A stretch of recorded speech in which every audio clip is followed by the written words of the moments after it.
afternoon, everyone, and welcome to the CPO Hangout. And this is the second edition that we're doing at Zycus. So we have with us great panel. We have Patrick Connaughton. He's a senior research director at the Hackett Group. Frans Barends. He's a CPO at Georgia Institute of Technology. We have Donoho, VP Procurement at ENJ Gallow Winery, and we have Richard Waugh as well, VP Corporate Development at Zycus Inc. The topic for the discussion today is the procurement metrics that matter. So without further ado, I would just pass it on to Richard. Well, thanks, Rohan, and thanks everyone for joining this Google Hangout session today. Really happy to be joined by esteemed procurement leaders and thought leaders. As Rohan just mentioned, Frans, the CPO at the Georgia Institute of Technology, Rob, the VP of Procurement, ENJ Gallow Winery, being our procurement leaders, and Patrick Connaughton from the Hackett Group being the thought leader, really covering this space, analyzing and benchmarking those things that Hackett is so well renowned for. So a great panel, and I think a great topic, too. We want to talk about, and Zycus, we're happy to be your host for this session. We're a solution provider. We have a full suite of source-to-pay solutions that we call the procurement performance solutions, but we recognize that our customers deploy technology, obviously not for the sake of technology, but to get a result, and it's that performance. And that's what we want to focus on and really hone in on what are the most important metrics. So as CPOs, VPs of procurement, and leaders in the space, wanted to throw out the discussion, and Frans, maybe ask you to lead us off, kind of thinking about when you want to get a handle on how your organization is performing, what top-level metrics do you look to first to really see where the trends are, and how do you know you're achieving the results and getting the performance that you've targeted? Well, this is Frans Barends. I'll go ahead and put a couple items on the table. When we look at metrics, and we've gone through a major conversion from sort of old processes and old technologies to a very different approach over the last 5 years. And so putting in a lot of technology to give us visibility on the systems, automate processes to reduce the non-value added impacts. But our major focus has been much more on process impact as opposed to specific cost item purchases.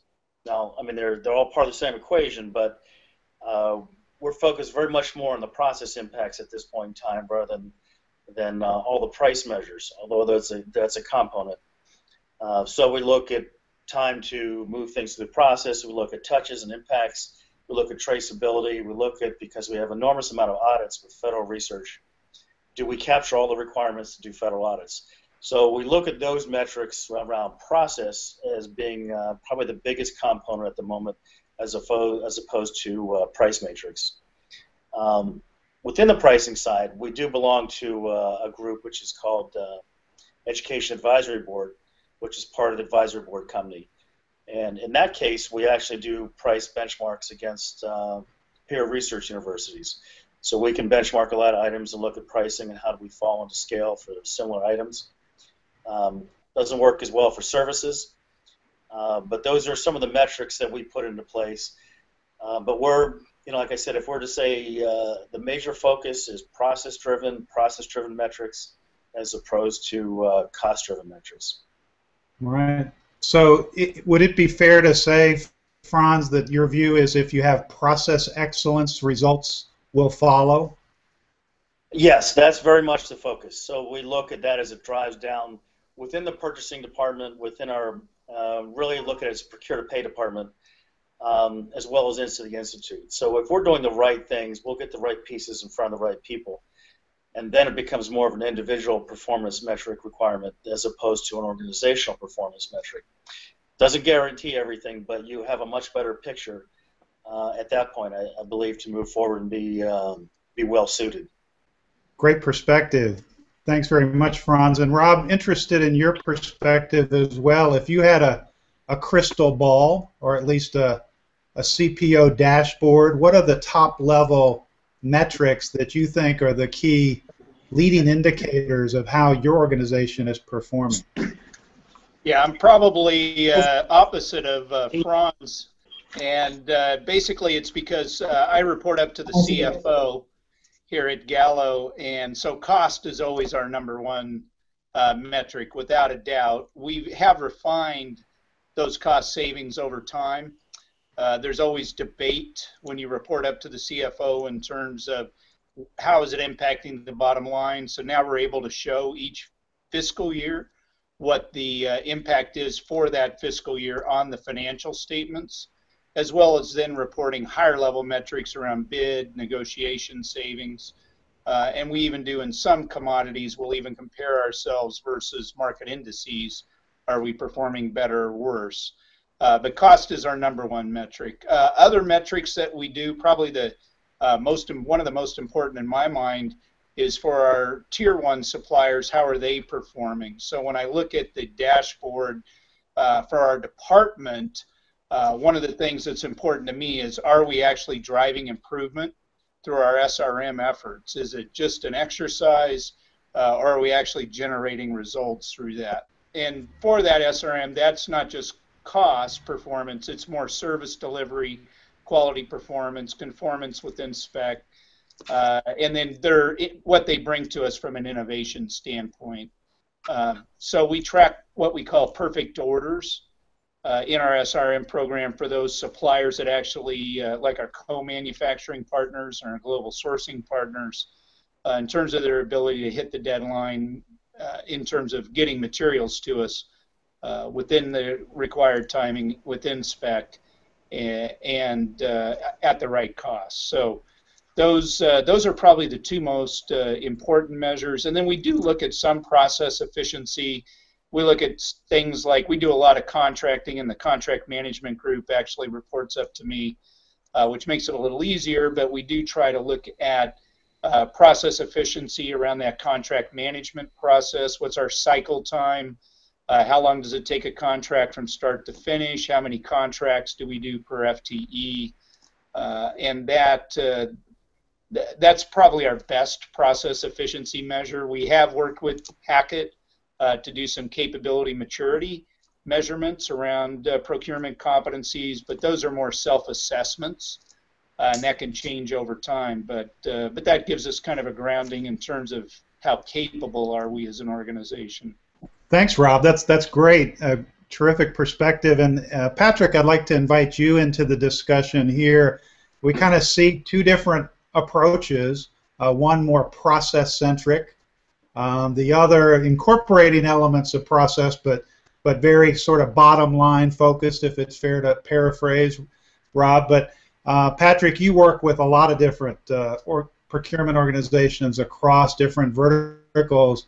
How would you compare and contrast these approaches, and what do you see as some of the core metrics that certainly world-class organizations are using, the ones that you encounter? Sure. And, I think we covered a lot of it, and when we talk to companies, they start with the cost of procurement internally. What are your operating costs? They start with the savings. So what are you able to save year over year? But a lot of our data shows that for world-class companies, savings are starting to taper off a little bit. Back to pre-recession levels that you're able to drive. Cost.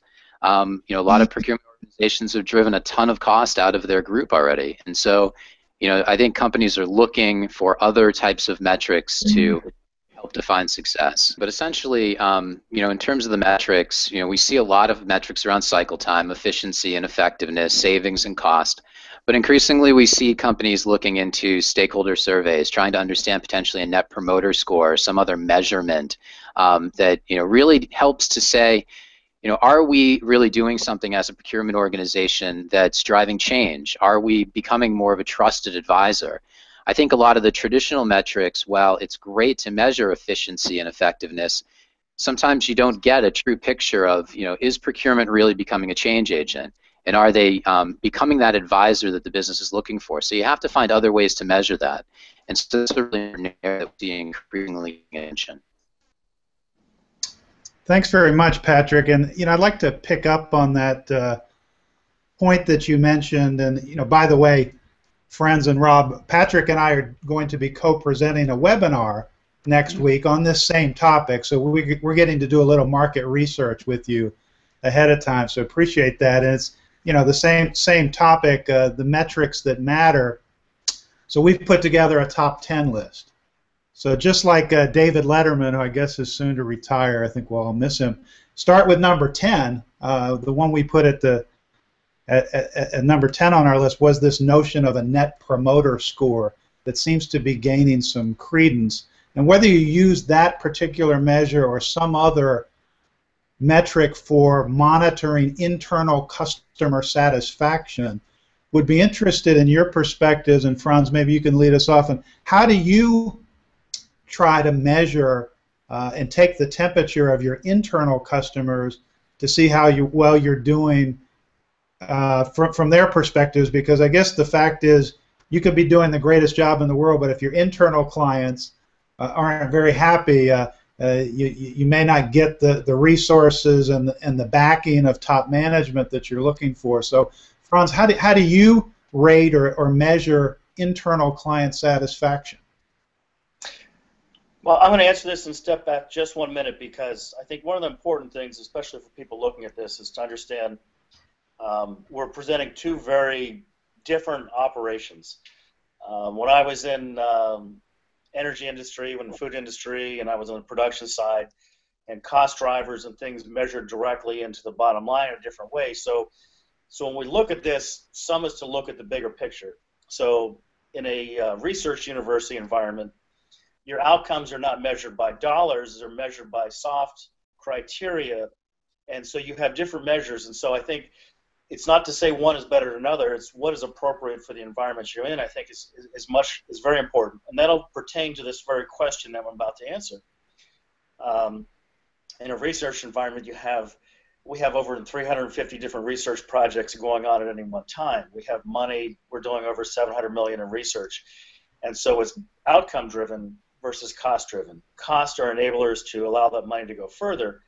But when you have a researcher that's been using a certain material and they've done it from project to project, it doesn't matter if you can get something that you deem identical. They're going to say, my research is based on this, and I don't care what I pay. And so you have to look at those environments and understand that we're driven by different end results. So from that standpoint, when we look at customer service, my type of customer service approach is much higher than when I was in a manufacturing energy market, because we're more driven by the results ended, the measures, the cost, the ability to be profitable business. Here I have people that have very soft requirements, and we have a much higher level of touch. So we have a procure-to-pay forum in which I have key stakeholders from across the Institute, both on the academic and research side, and they participate in operations. We make decisions on business process, on technology, on major contracts, and while that might sound like it's potentially cumbersome, it's very good because we generate a high level of background support. I'm able to implement things that are much more difficult, particularly in this environment, than when I was in a business environment. And with that team on board, many times they make harder decisions than we're presenting, and they're willing to push those forward. So it's sold down to the execution level through this procure-to-pay forum group. And that was established when we built in our original 4 years ago. We put in an e-business platform. It was done off of a smaller steering committee that made process decisions, and therefore they owned a lot of the outcome. And that's part of this whole decision process, is that through inclusion, because we're a very centralized process, decentralized execution, it's important the stakeholders own some of the outcome, and therefore we carry forward that way. So it's different environment. It's an approach that's very good in a research in a large university environment. It would be a little more difficult and cumbersome in a production environment. So I just want to make sure that there's a broader context to understand the outcomes and the customer base are very different. Yeah, for us, that makes sense, Frans. For Gallow, being a production environment is definitely going to be different than a university environment. But the stakeholder engagement is really critical to us.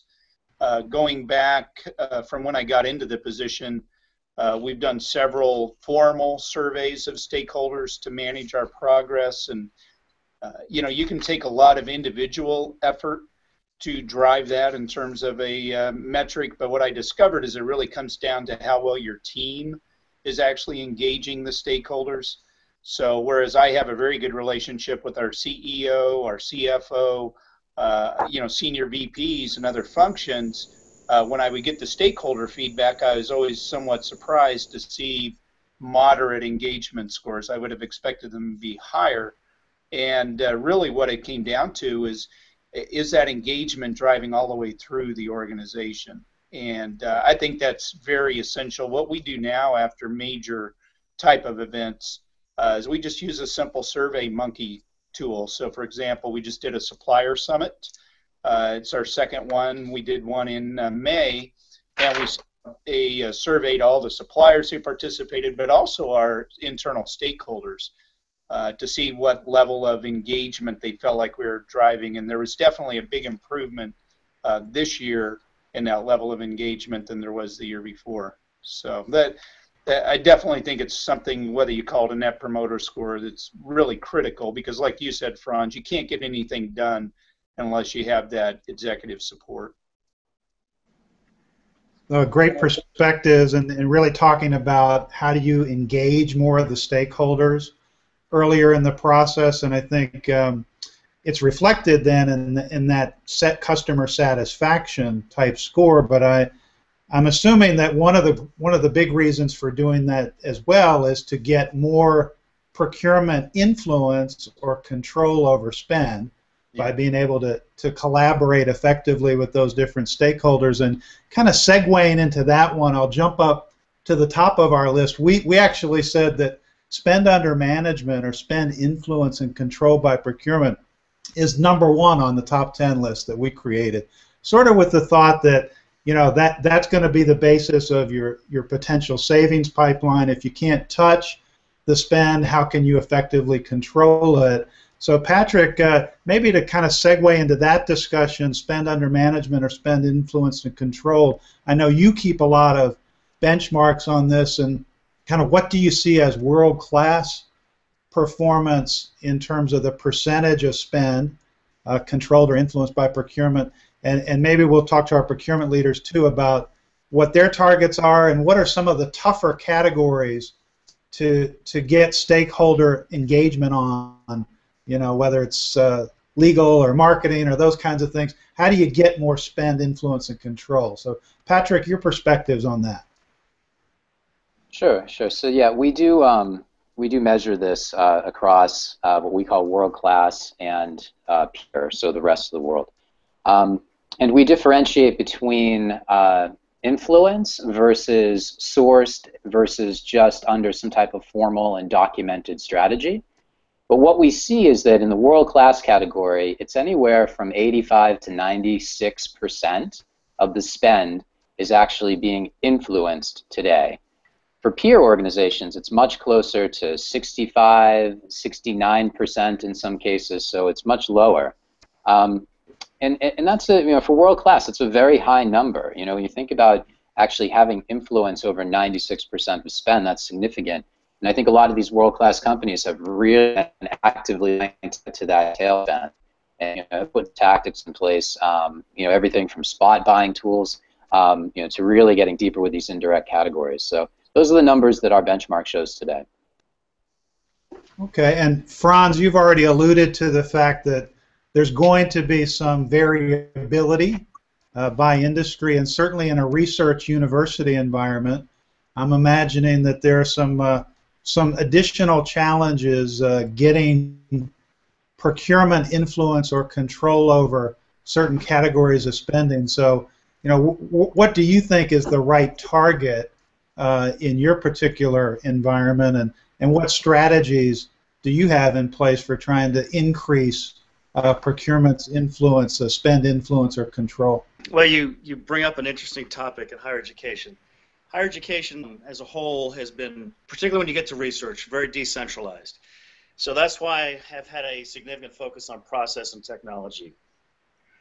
want to go ahead and bring as much visibility onto the table and then move that into the ability to add value, and that's been the major focus. Bringing in systems, e-business systems, travel and expense, all of those various processes and different rules, and that's been the major focus. So, for instance, P card for us went from 50 million down to 29 million in the last couple of years. So we diverted that into much more visible processes. Other measures that come into that, we have enormous amount of research audits. So we do 500, almost 600 million of research spending related to federal. And we invented, once we implemented these processes, there's a federal review, it's called a CPSR. It's Contractor Purchasing System Review. And Georgia Tech scored, which was very well. We had an 87 score back in 2010. We implemented a whole range of processes and new systems, and we scored what was the first 100% federal score on those same things. And that's really because you have the ability now with all of this to see everything.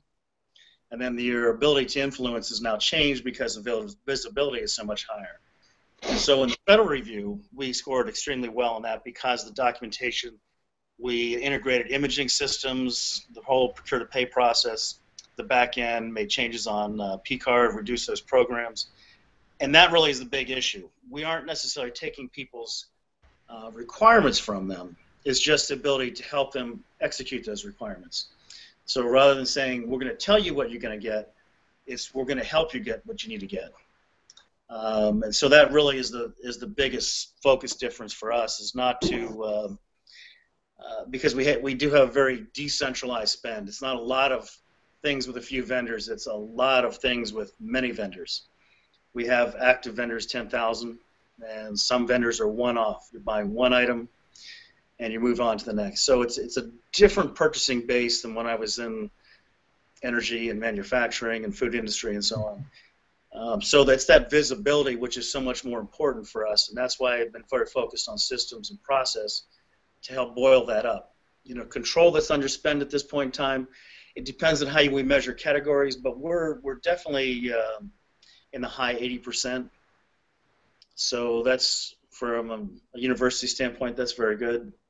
Very good. Can we get better? We will over time, but that's why our focus is where it is. It's around the overall process and technology. Yeah, so it sounds like at least trending toward or in that kind of world-class range that Patrick was talking about. Rob, interested in your perspective as well. Where do you think you are at Gallow in terms of spend under management or spend influenced and controlled by procurement, and where would you like to be, and what are some of the biggest challenges, the tough categories to get control on?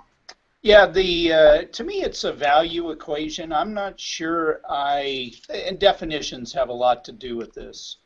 I don't know that I buy into, let's say, 100% spend under management, under the control of the CPO, is actually the right strategy. I know for Gallow, I don't think it is, and I'll explain that in a moment. When I look at our own spend under management today, we probably influence, I think is a better term, it's 2/3 of the spend, and by influence, we do have P cards, we do have other programs, we've defined the policies for that, the reporting requirements, we do the analysis around that.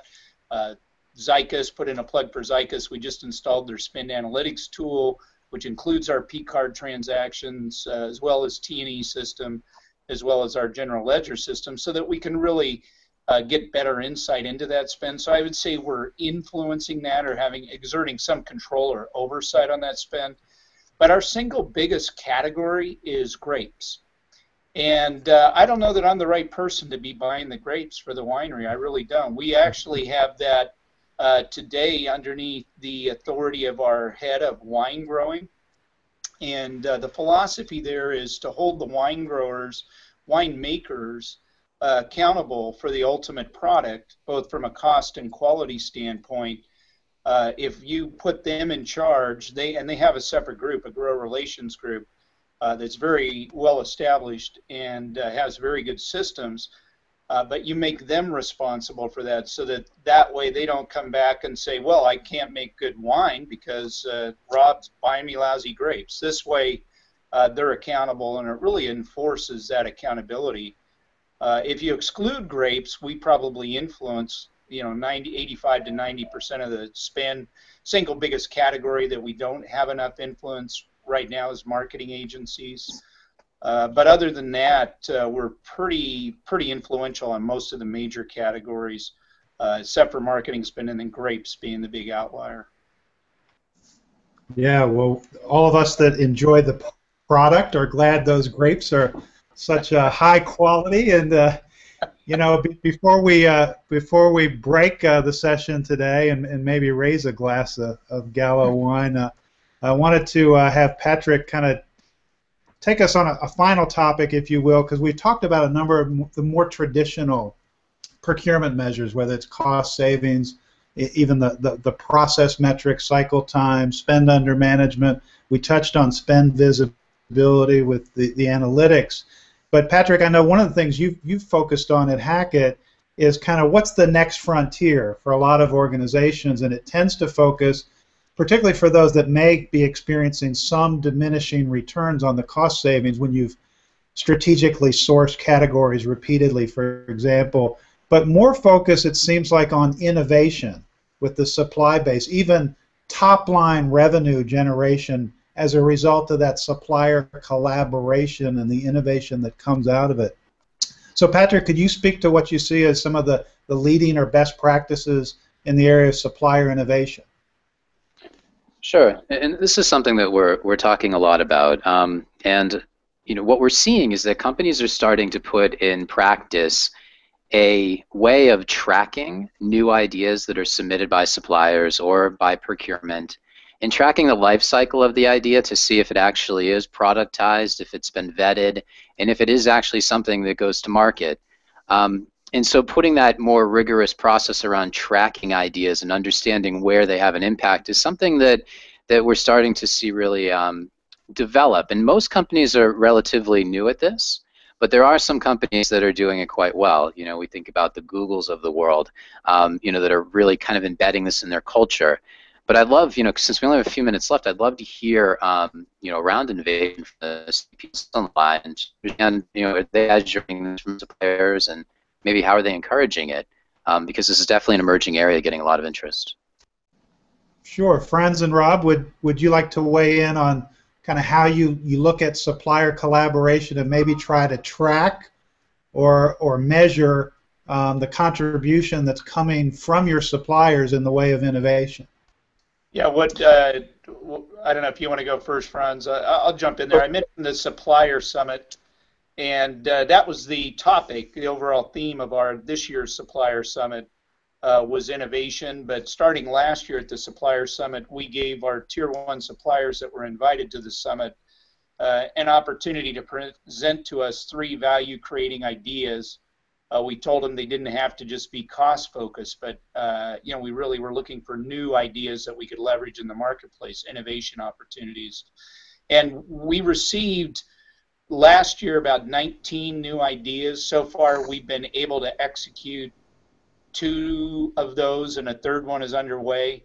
And then this year, we asked the same question with more of a focus on innovation, and we got even more ideas. I'd say we ended up with about viable opportunities close to the 19 again, and we've started to execute 2 of them. So my biggest concern is you go out, you get suppliers excited about innovation, they bring you great ideas, and then does the organization have the bandwidth, not just my organization, but the entire company, because it requires the support of these innovation opportunities require so much cross-functional support to actually implement all the way eventually to field sales. So do you have the bandwidth to really implement those innovations is my biggest struggle. I'm probably not going to ask for innovation until I can demonstrate to our suppliers that we can actually execute better than we have the last 2 years. Thank you. I'm going to jump in and make a couple of comments.